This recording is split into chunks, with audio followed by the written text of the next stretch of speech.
Alors aujourd'hui, on va parler des causes de l'acné. Si vous avez tout essayé pour votre acné et que rien ne fonctionne, si vous avez essayé des plantes pour la peau, pour le foie, pour l'élimination, si vous avez essayé des crèmes, si vous avez essayé des exfoliants, des savons, si vous avez essayé même du Roaccutane et que même ça, ça ne marche pas ou c'est vraiment difficile pour que ça commence à fonctionner, j'ai vu certaines personnes qui devaient prendre des doses folle pour que ça commence à fonctionner.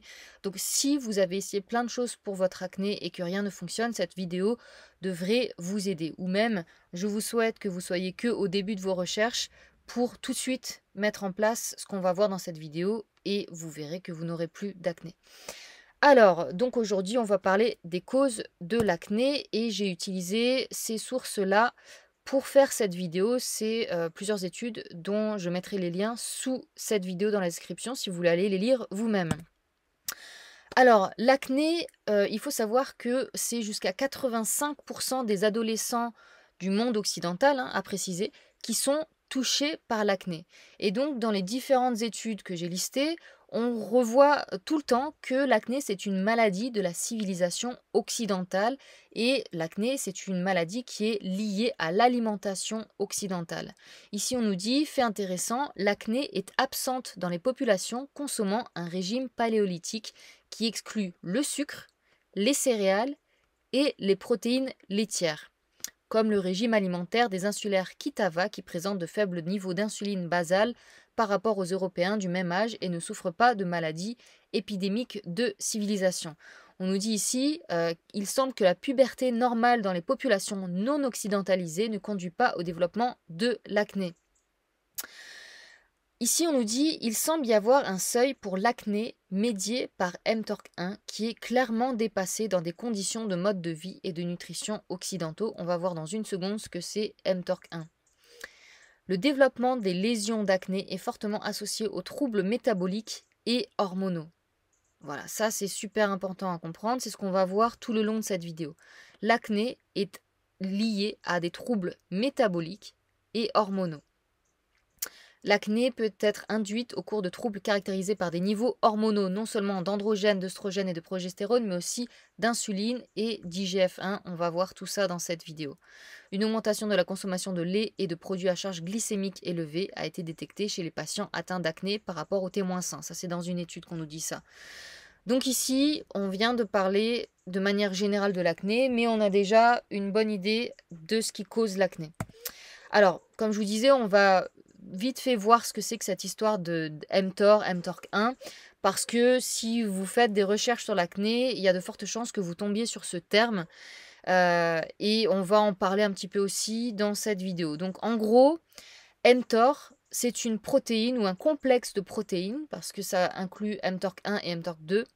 Donc c'est un complexe de protéines qui favorise la croissance cellulaire. Voilà, il n'y a pas besoin de partir dans plus de détails parce que si on va dans les détails, ça devient déjà super compliqué.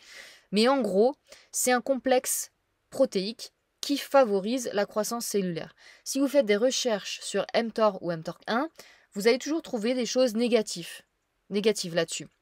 Comme quoi, mTORC1 ou mTOR, donc ce complexe de protéines, c'est lié à l'inflammation, c'est la cause de l'inflammation et de cancer.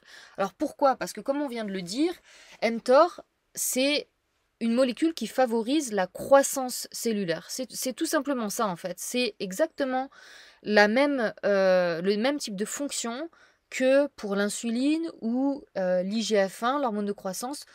Donc toutes ces choses-là qu'on va aborder dans cette vidéo, ce sont des choses qui favorisent la croissance des cellules, qui favorisent la multiplication des cellules.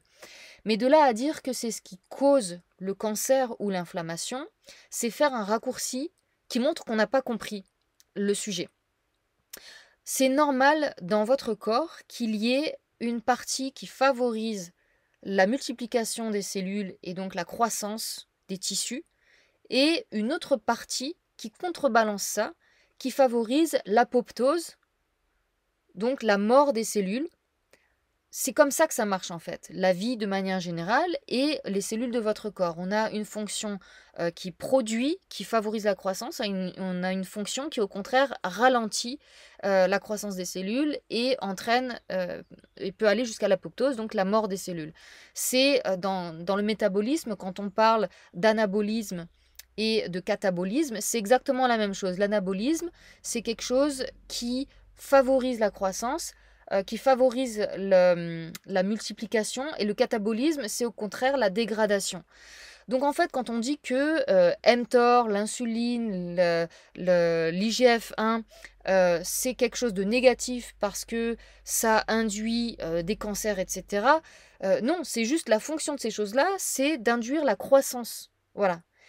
Là où il va y avoir un problème, c'est quand on n'a pas l'équilibre entre les deux, comme je viens d'expliquer. Voilà, donc c'est ça qu'il faut comprendre. Dans un corps en bonne santé, on a un équilibre entre les deux. C'est très positif, hein, très positif ces hormones et ces molécules qui favorisent la croissance, dans le sens où bah, on en a besoin pour grandir quand on est enfant et adolescent. C'est là où on a la plus forte sécrétion de toutes ces hormones et de mTORC.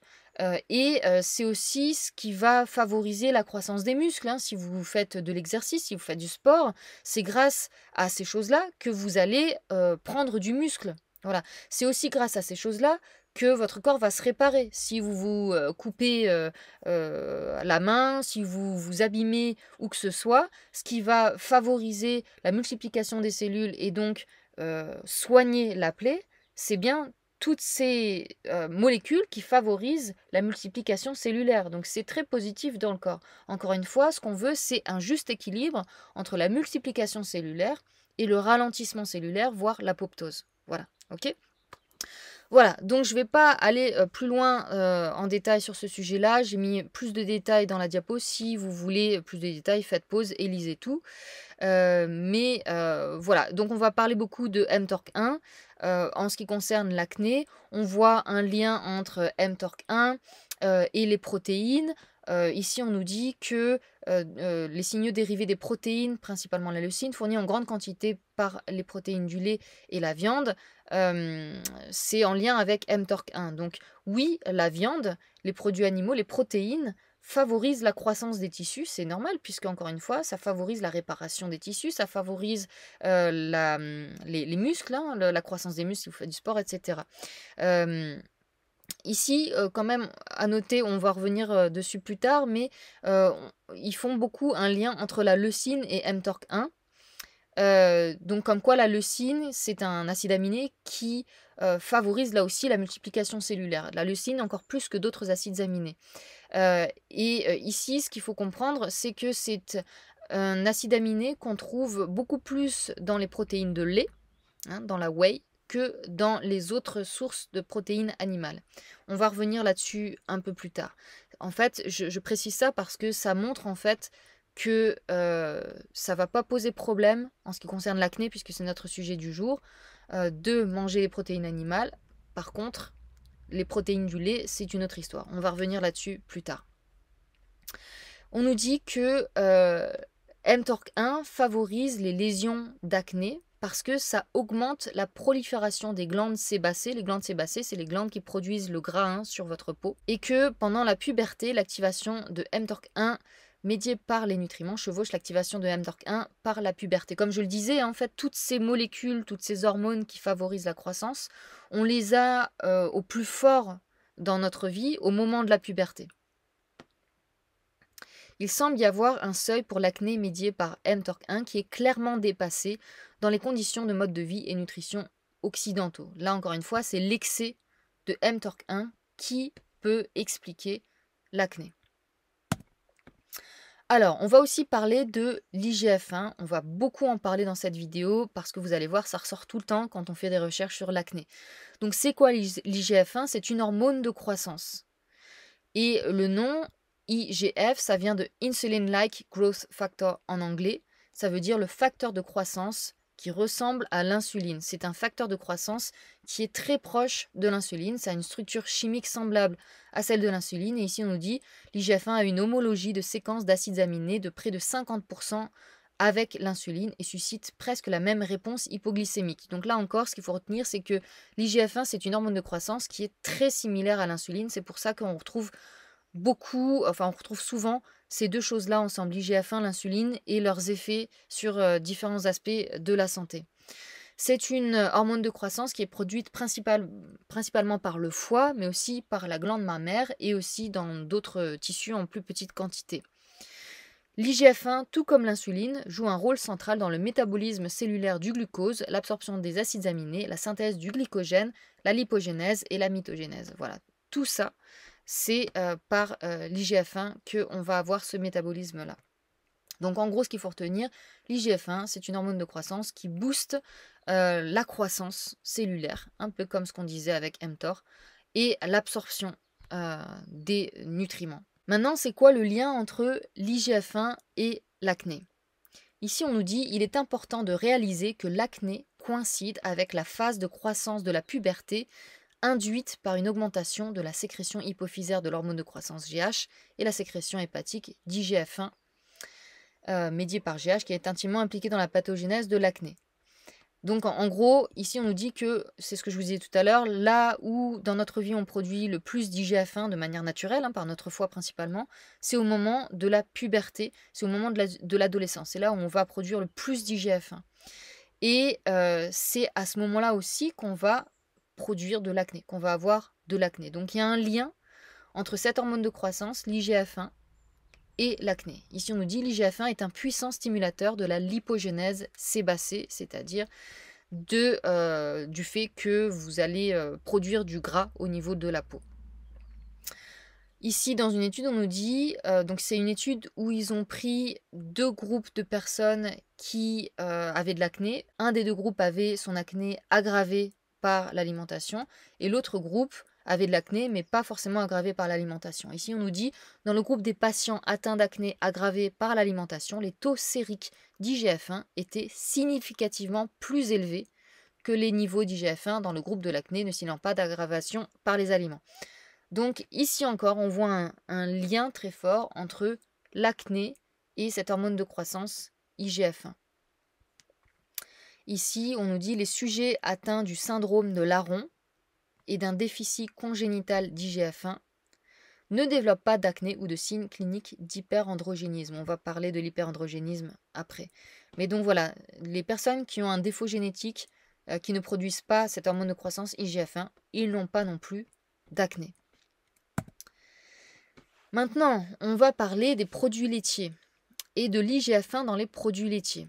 Ici, on nous dit l'augmentation de la consommation quotidienne de lait, mais pas de viande, a considérablement augmenté les taux sériques d'insuline basale et d'IGF-1 et a augmenté la résistance à l'insuline chez les garçons de 8 ans.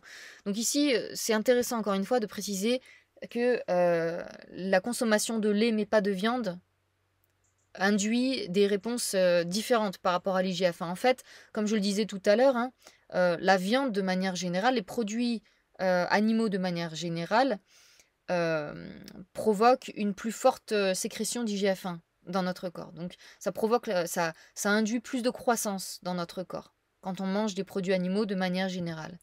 Mais beaucoup plus dans le lait comparé à la viande et aux autres produits animaux. Voilà, c'est quelque chose qu'il faut bien retenir. Ici, on nous dit la consommation de lait augmente considérablement la quantité d'IGF-1. Ici, on nous dit que la consommation de lait riche en IGF-1 explique le début plus précoce de la puberté et le maintien de l'acné chez les personnes ingérant du lait. Et à savoir que le traitement des vaches en lactation avec une hormone de croissance, donc ça, c'est une hormone de croissance qui est administrée aux vaches aux USA et à ma connaissance, c'est pas le cas en Europe, à moins que je me trompe, mais il me semble que c'est pas le cas en Europe.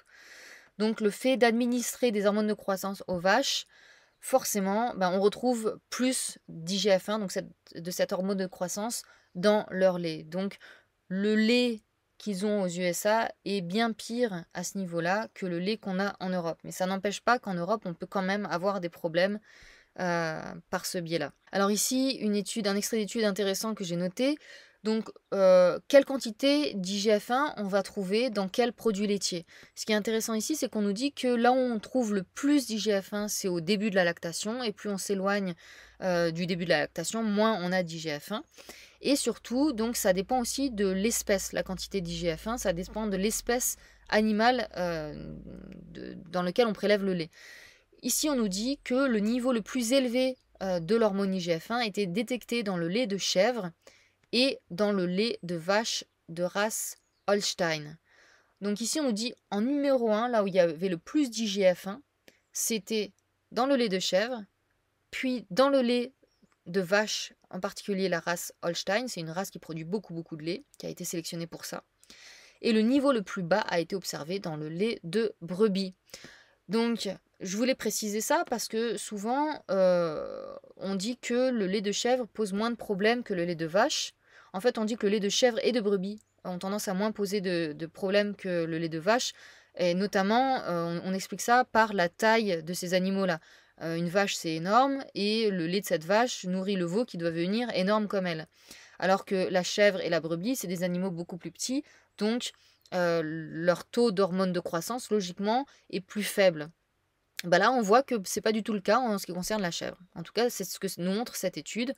Le lait de chèvre n'est pas plus bas en IGF que le lait de vache. C'est surprenant, mais en tout cas, c'est la conclusion de cette étude. À la limite, si vous voulez vraiment un lait très faible en IGF-1, c'est le lait de brebis.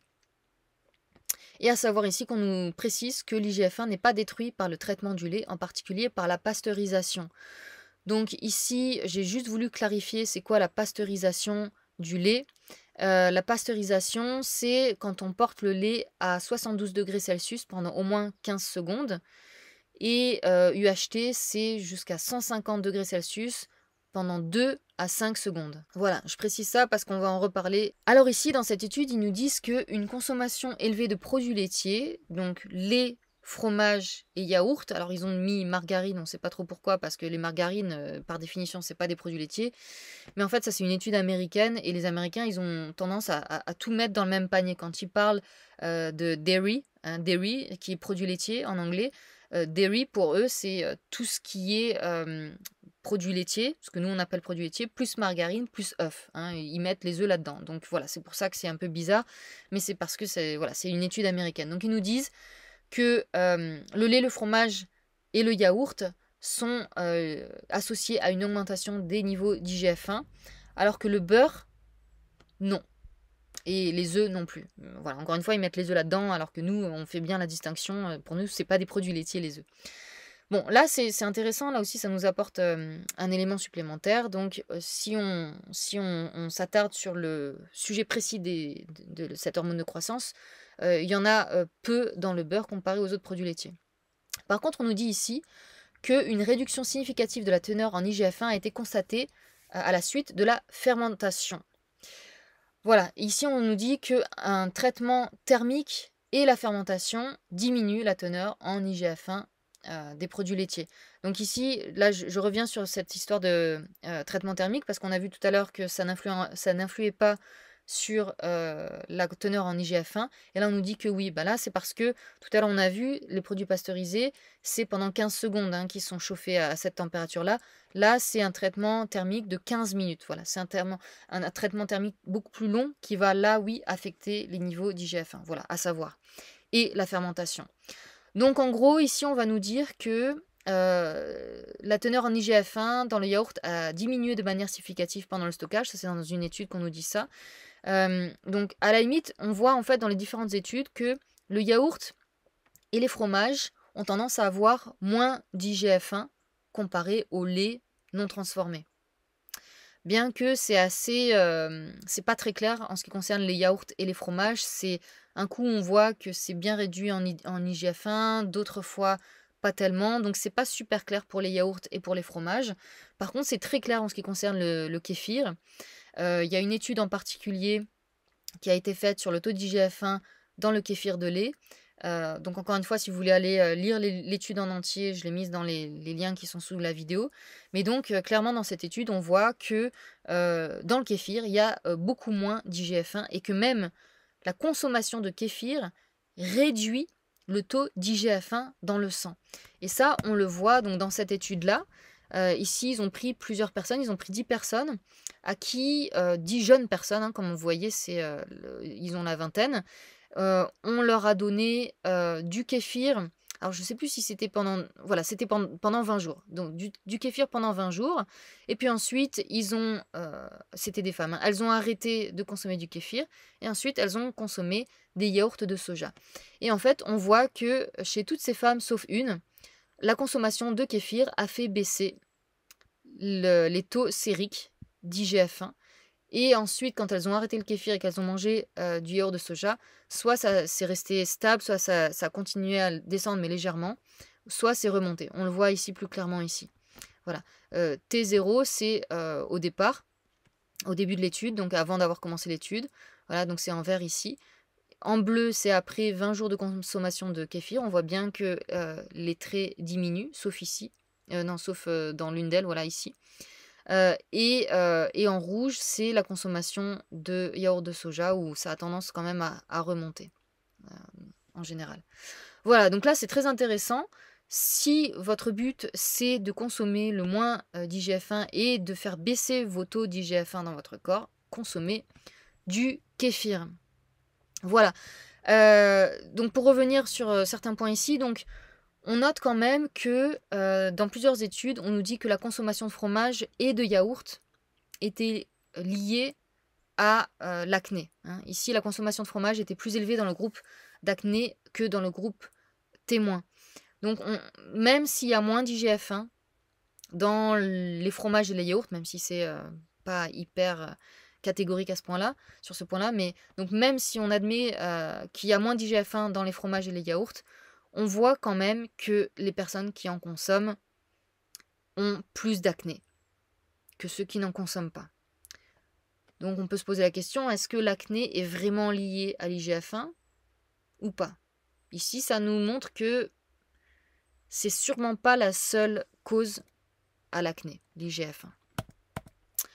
Alors, l'acné et l'insuline. Donc l'insuline, comme on disait, c'est une hormone qui là aussi favorise la croissance. Elle est très similaire à l'IGF-1, comme on l'a vu. L'insuline, c'est une hormone qui est produite par le pancréas et qui fait baisser les taux de sucre dans le sang, donc qui fait baisser la glycémie et qui stimule l'absorption en fait, des nutriments de manière générale. Donc c'est tout comme mTOR, tout comme l'IGF-1, l'insuline, ça favorise l'absorption et la croissance des tissus. Ici, on voit dans plusieurs études qu'il y a un lien très fort entre l'insuline et l'acné. Un diagnostic de résistance à l'insuline était statistiquement plus fréquent chez les patients atteints d'acné par rapport aux témoins. Les régimes occidentaux, qui contiennent des aliments à indice glycémique élevé, ont un impact significatif en termes de perturbation des taux de glucose et d'insuline sérique et sont associés au développement de la résistance à l'insuline. Ce qui est clair, c'est que les taux d'insuline sérique ont été observés comme étant élevés chez les patients souffrant d'acné et que l'acné et la résistance à l'insuline partagent les voies de transduction hormonale, y compris les facteurs de croissance IGF-1 et mTORC1 dont on a déjà parlé. En outre, l'acné et la résistance à l'insuline, écoutez ça, c'est très important, l'acné et la résistance à l'insuline, ces deux choses-là, sont observées au cours de syndromes tels que l'hyperandrogénisme, l'acanthosis nigricans ou le syndrome des ovaires polykystiques. Ici, on voit un lien très fort entre l'acné, l'insuline et ces différentes maladies ou syndromes. L'hyperandrogénisme, c'est un taux très élevé d'hormones mâles, plus élevé que la normale. C'est ce qu'on retrouve chez les femmes qui, notamment, ont de l'hirsutisme, c'est-à-dire des poils dans des zones où les femmes ne devraient pas en avoir, au niveau de la barbe, de la moustache ou ailleurs sur le corps. C'est ce qu'on a notamment dans le syndrome des ovaires polykystiques. Le syndrome des ovaires polykystiques, c'est un excès d'hormones mâles chez les femmes. Et voyez ce qu'on y retrouve dans ce syndrome-là. Souvent, on y retrouve de l'acné et résistance à l'insuline. Et l'acanthosis nigricans. On a aussi, ici dans cette étude-là, ils nous disent la même chose et ils ajoutent encore d'autres choses. Donc, l'hyperinsulinémie, les concentrations d'IGF-1 et d'androgènes, donc d'hormones masculines, sont liées à la prolifération et croissance cellulaire dans une variété de tissus, dont l'évolution clinique peut favoriser l'acné, la ménarchie précoce, c'est-à-dire des règles qui arrivent plus tôt, certains carcinomes épithéliaux, l'augmentation de la stature, le fait d'être plus grand, la myopie, les papillomes cutanés, les acanthoses nigricans, c'est ce qu'on a dit tout à l'heure, le syndrome des ovaires polykystiques et la calvitie androgénique. Donc en fait, toutes ces choses-là, tous ces syndromes-là, tous ces problèmes de santé sont liés à trop d'insuline, d'IGF-1 et d'hormones mâles. Juste, je vous ai mis là, c'est quoi les papillomes cutanés. En anglais, ils appellent ça skin tag. Donc là, c'est un cas assez extrême où il y en a vraiment beaucoup. Ça se retrouve souvent autour du cou, mais ça peut être ailleurs. Mais souvent, dans la zone du cou, c'est des petites excroissances de peau. Et ici, j'oublie tout le temps comment ça se dit, l'acanthosis nigricans, c'est ça. C'est ces personnes qui vont avoir, là vous voyez, elle a les deux. Elle a les skin tags et elle a ces taches, en fait, c'est comme des taches foncées là où il y a des plis dans le corps. Donc ça peut être au niveau du cou, au niveau des aisselles, au niveau des genoux, au niveau des coudes. Voilà.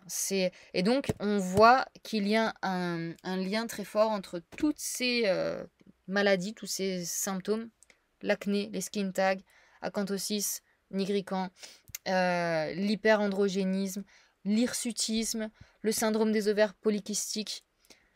On voit un lien entre toutes ces maladies et l'acné, la résistance à l'insuline, les l'IGF-1 élevé et le taux d'androgène élevé. Voilà. C'est très intéressant. Voilà, donc ici encore, c'est pour enfoncer le clou. Enfin, là, je vous ai mis en fait plein d'extraits d'études sur ce sujet-là, le lien très fort entre trop d'insuline, une hypersécrétion d'insuline et l'acné. Notamment ici, on nous dit voilà, les régimes à charge glycémique élevée et la consommation accrue de protéines laitières sont les principaux facteurs alimentaires du régime alimentaire occidental, favorisant le développement ou l'exacerbation de l'acné. Une étude a montré qu'un régime avec un indice glycémique faible comparé à un régime avec un indice glycémique élevé améliorait l'apparence de la peau des patients. Il y a une corrélation statistiquement positive entre le score d'acné et la consommation de glucides. Donc glucides, qui dit plus de glucides, dit insuline, et donc on a le lien avec l'acné. Alors, maintenant on a vu les IGF-1, l'insuline, ces deux choses-là dans les produits laitiers et leur lien avec l'acné. On a vu que c'était pas quand même très clair le lien entre l'IGF-1 et l'acné. Un coup, on a l'impression que l'IGF-1, trop d'IGF-1 cause l'acné, un coup, c'est moyennement clair. Donc, dans le lait, oui, on a des IGF-1, oui, on a une sécrétion d'insuline. Qu'en est-il en fait, si on regarde plus précisément dans les différents produits laitiers, qu'est-ce qui dans le lait aurait tendance à causer le plus de problèmes? Donc ici, on va parler des protéines de lait et leurs effets sur le corps. L'effet insulinotrope de la protéine de lactosérum. La protéine de lactosérum, c'est la whey. En français, on dit lactosérum, mais la plupart des gens, ils connaissent sous le nom whey, W-H-E-Y. C'est les poudres de whey que prennent les sportifs quand ils veulent faire plus de muscles. Donc, on voit que la protéine de whey a un effet insulinotrope, c'est-à-dire qu'elle stimule la sécrétion d'insuline. La consommation de protéines de whey augmente la sensibilité à l'insuline. Ce qui est quelque chose de positif. Dans certaines études, on voit que les personnes diabétiques, on peut leur donner de la protéine de whey pour stimuler la relâche d'insuline et pour stimuler l'absorption de glucose par les cellules du corps. Les protéines du lait contribuent de manière significative à la signalisation élevée de l'insuline et IGF-1 du régime alimentaire occidental. Voilà, on a une corrélation entre l'augmentation de la consommation de protéines laitières et l'augmentation d'IGF-1. Voilà, donc on nous dit encore l'état de la peau affecté par l'acné est également influencé par les protéines de lactosérum, principalement l'alpha-lactalbumine. Les protéines de lactosérum ont un indice d'insuline plus élevé par rapport au lait de vache. C'est très intéressant ça parce que on aurait tendance à penser que quand on consomme du lait, ce qui peut faire monter le plus l'insuline, c'est le sucre du lait, c'est-à-dire le lactose. Ben, on se rend compte qu'en fait, c'est surtout les protéines du lait, le lactosérum en particulier, donc la whey, qui font le plus grimper l'insuline. Et ici, on nous dit une consommation significativement plus élevée de lait et de chocolat et du fromage chez les patients atteints d'acné. Voilà. Une relation a également été démontrée entre la consommation de protéines de lactosérum et l'exacerbation d'acné. Alors 80% des protéines du lait provenant des vaches sont de la caséine, alors que 20% c'est de la whey ou lactosérum. Et comme on l'a vu, le lactosérum, ça implique un effet insulinotrope, alors que la caséine, elle est plus susceptible de stimuler l'IGF-1. Et ici, on nous dit que la leucine, qui est en grande quantité dans les protéines animales et qui provoque l'activation de mTORC1 dont on a parlé au début, la leucine est plus abondante non pas dans tout ce qui est viande, poisson, etc., mais beaucoup plus dans le lactosérum. Donc, la protéine de lait lactosérum a tendance à sécréter beaucoup plus d'insuline et à faire en sorte que et à activer la prolifération cellulaire dans le corps. L'acné peut être considéré comme une maladie indicatrice d'une nutrition occidentale insulinotrope exagérée. Alors, c'est quoi le lien entre IGF-1, insuline et androgène? L'IGF-1 stimule la synthèse des androgènes surrénaliens, parce que les androgènes sont fabriqués, oui, par les gonades, mais aussi par les surrénales, c'est quelque chose à bien retenir, et augmente l'activité de la 5-alpha-réductase, qui est l'enzyme responsable de la conversion de la testostérone en DHT, qui est 10 fois plus puissante. Voilà, on a vu tout à l'heure le lien entre acné, insuline, IGF-1, androgène, hormone mâle. Il y a un lien entre tout ça qu'on retrouve ici. Et voilà, donc je ne vais pas revenir là-dessus parce que on en a déjà parlé avant, mais dans cette diapo, si vous voulez mettre pause, là on voit vraiment le lien entre IGF-1, insuline, androgène, les niveaux de SHBG qui sont plus faibles quand il y a une consommation élevée de glucides. Les SHBG, ça permet en fait, c'est des protéines qui se lient aux hormones, et là en l'occurrence aux hormones mâles, qui leur permet de ne pas être trop actives dans le corps.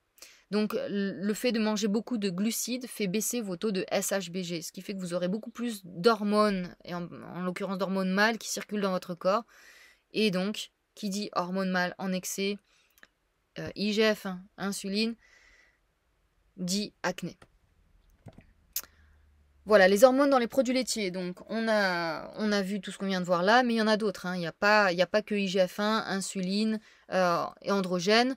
Voilà, ici on nous dit le lait de vache, principalement celui des vaches gestantes, bien entendu, contient aussi de la progestérone, des précurseurs de la DHT, voilà, facilement convertis en DHT,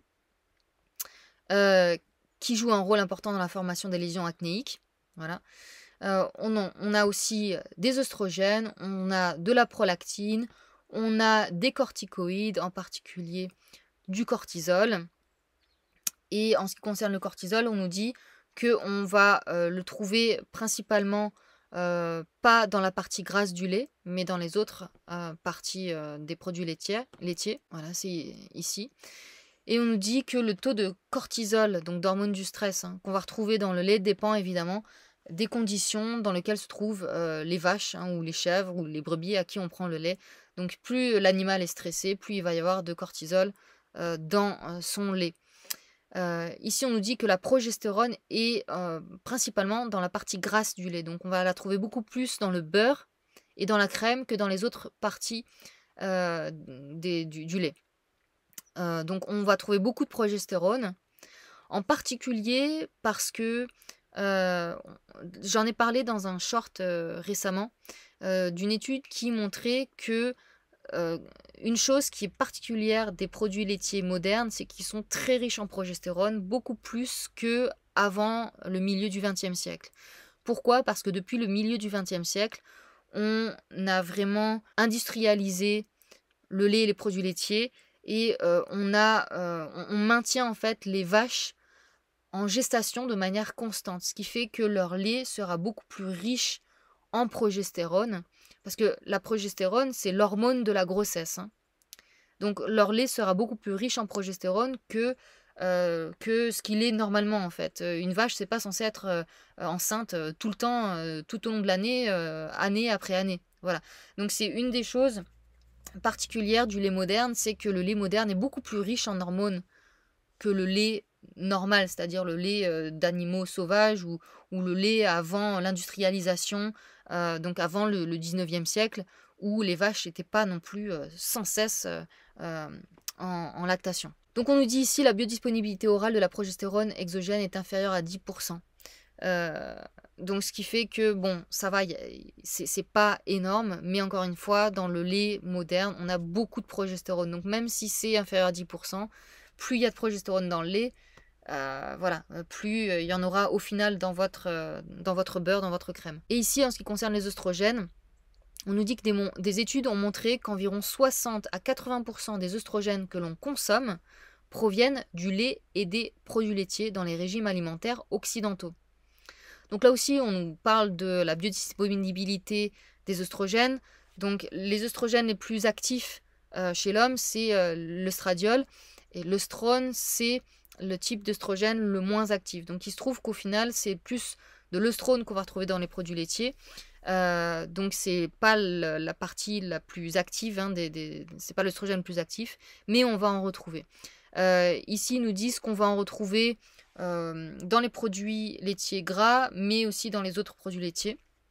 Et ils nous disent que on va trouver surtout beaucoup d'œstrogènes dans les produits laitiers à cause de ce qu'on donne à manger aux vaches.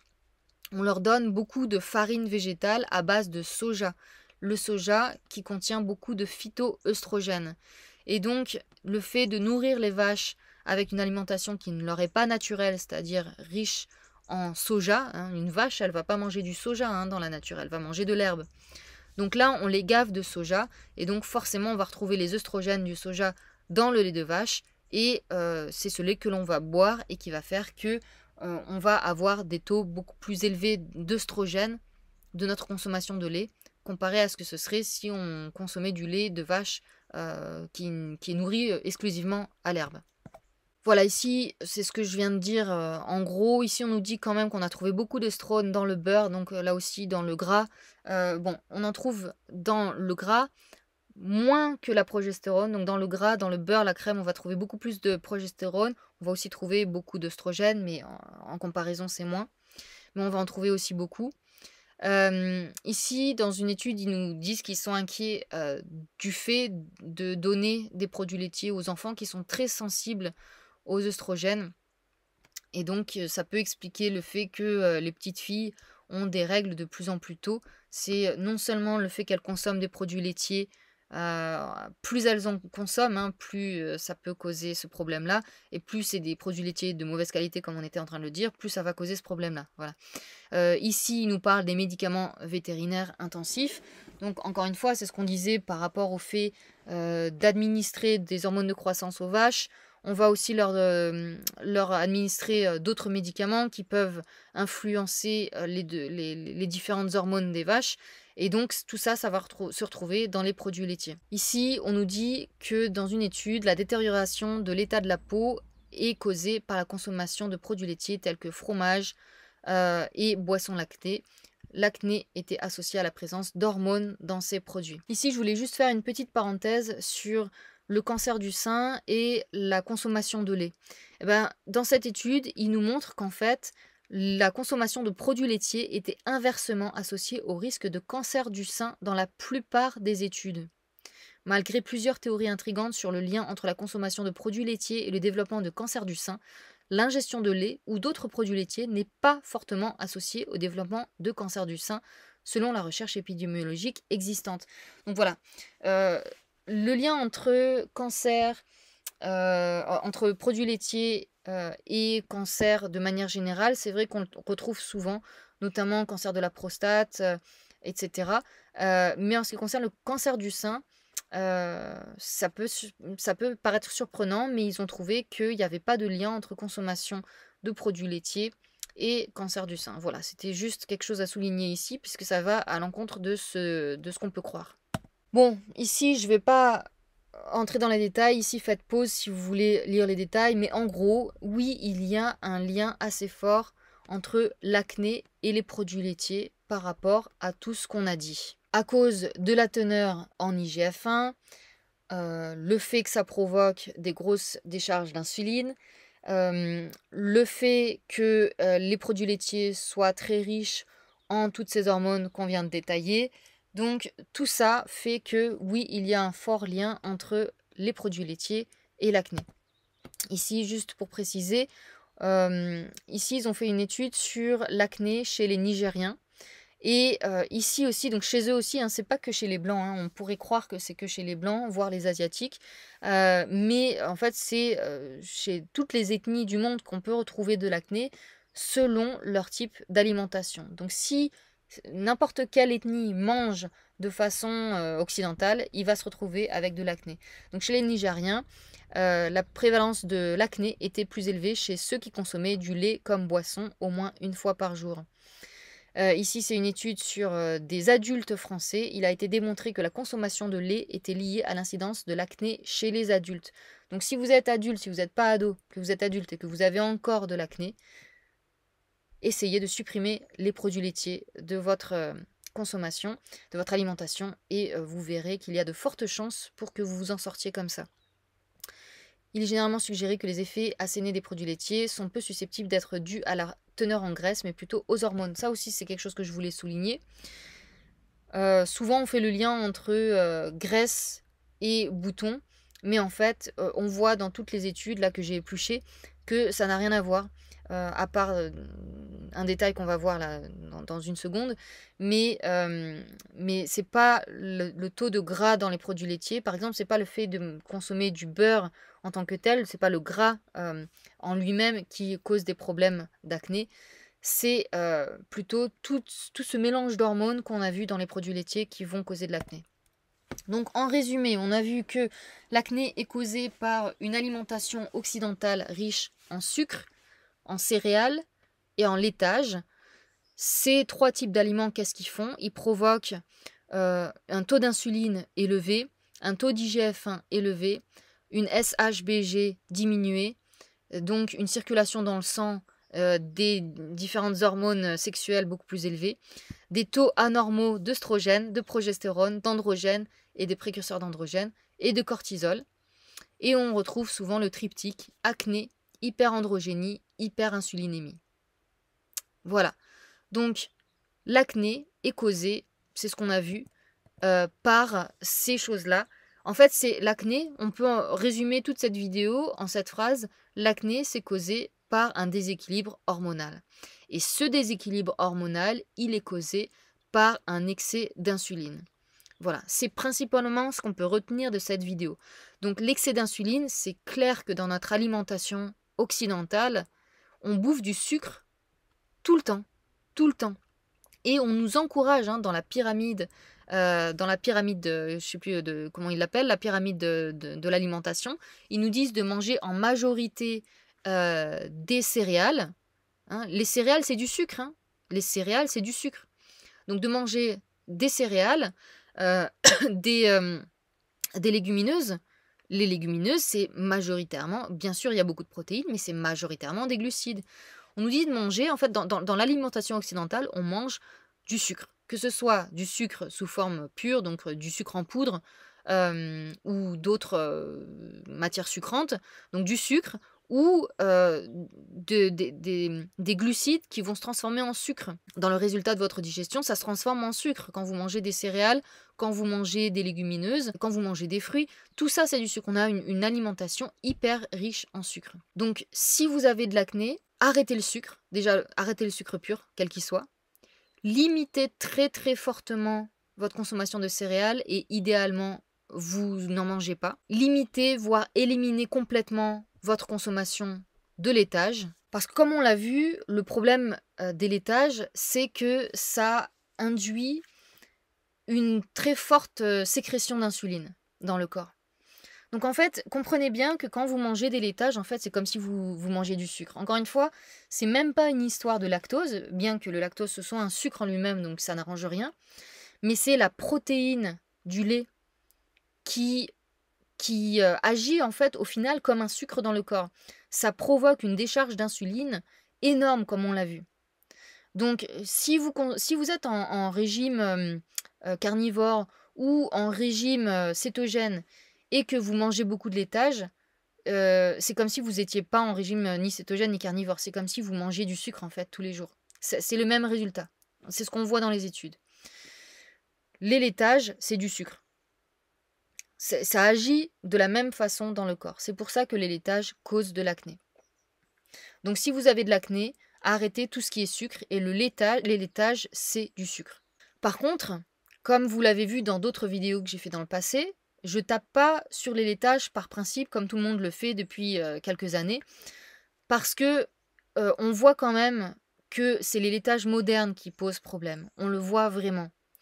Weston Price, quand il a visité les tribus qu'il a visitées autour du monde au début du XXe siècle, il a visité des peuplades qui consommaient beaucoup de laitage, notamment les Suisses, et qui n'avaient pas d'acné. Hein. Il n'a pas parlé une seule fois de problème d'acné chez les Suisses, ni chez les Maasai qui consomment beaucoup de lait. Donc personnellement, je pense que oui, les laitages, c'est du sucre entre guillemets. Donc comme on l'a vu par rapport aux protéines, les protéines de lait provoquent un pic de glycémie, un pic d'insuline.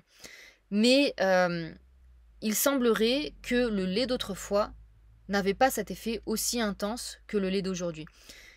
Il faudrait... Enfin, j'ai du mal encore à comprendre cette différence. Donc, comme je vous ai dit, j'ai vu une étude qui parlait du taux de progestérone qui était beaucoup plus élevé dans le lait moderne que dans le lait d'autrefois, avant le milieu du XXe siècle, parce que maintenant, les vaches, elles sont sans cesse enceintes, et donc sans cesse, elles produisent l'hormone de la gestation qui est la progestérone. Donc les vaches, à cause de l'intensification de l'élevage, elles produisent beaucoup plus de cette hormone que autrefois. Donc ça peut être une explication par rapport à la progestérone, mais par rapport aux autres hormones aussi.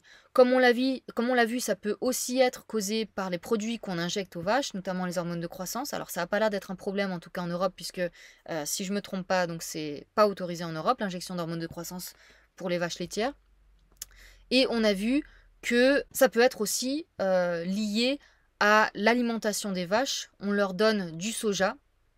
Donc c'est quelque chose d'absolument pas naturel et qui va modifier l'équilibre hormonal de la vache et donc de son lait. On a aussi le stress qui rentre en compte, comme on disait, le cortisol qui peut être très élevé dans le lait de vache stressée.